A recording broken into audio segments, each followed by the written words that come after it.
In this video, we're going to talk about section 10.1, which is the square root property and completing the square. This first video will focus on the square root property. So when you're considering this equation, x squared equals 81, you're asking yourself, for what value of x, when I square it, gives me 81? So what x, when squared, gives you 81? Well, that's not too terrible to think about.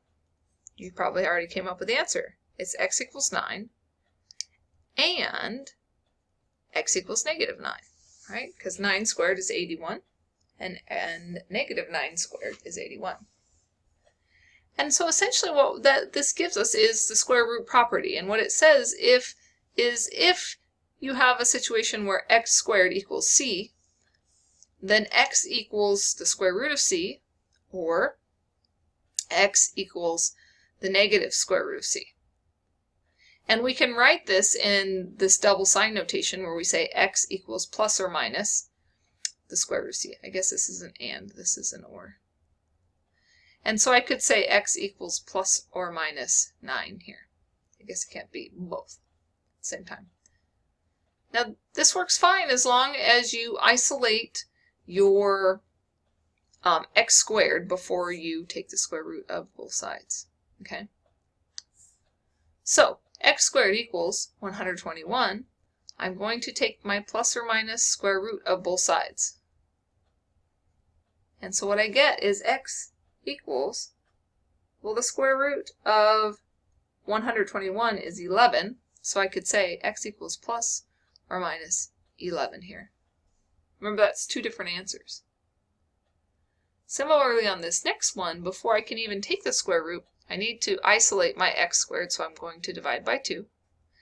And I get x squared equals 18. Then I'm going to take my plus or minus square root of both sides. And I get x equals plus or minus square root 18.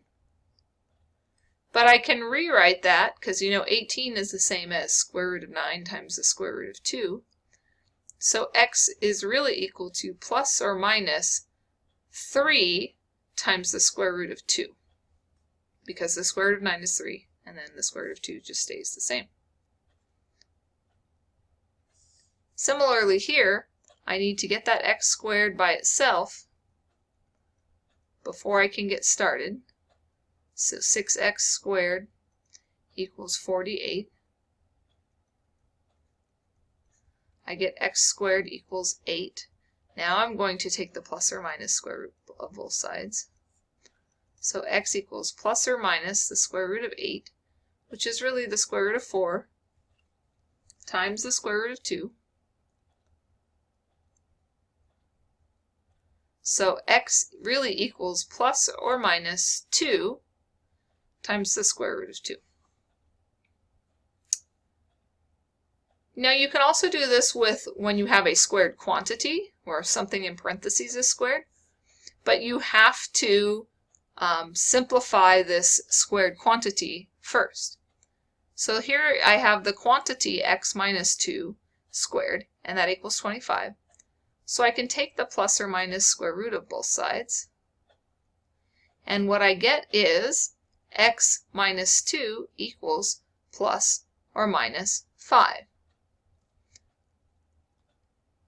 Well, I have to solve for x, so I have to continue to go in order to get my solution by x by itself.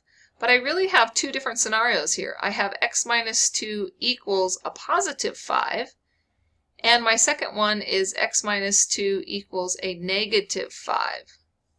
So when I solve these, I'm using the same steps, but on this one I get x equals 7, and on this one I get x equals a negative 3. Now you can check your answers by plugging them back into your original equation. If I put in 7, 7 minus 2 is 5. 5 squared is 25. That's good. If I put in -3, -3 minus 2 is -5. -5 squared is still positive 25. So that actually works out just fine.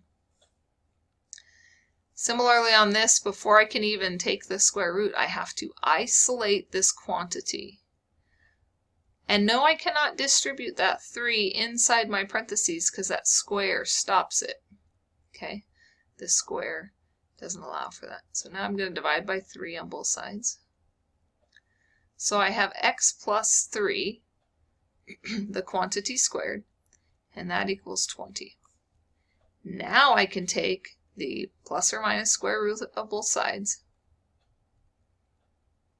Okay, so I get x plus 3 equals plus or minus the square root of 20. And remember, square root of 20 is really square root of 4 times square root of 5. So I get x plus 3 equals plus or minus 2 times the square root of 5. So what I get here is 2 different cases. X plus 3 equals positive 2 square roots of 5.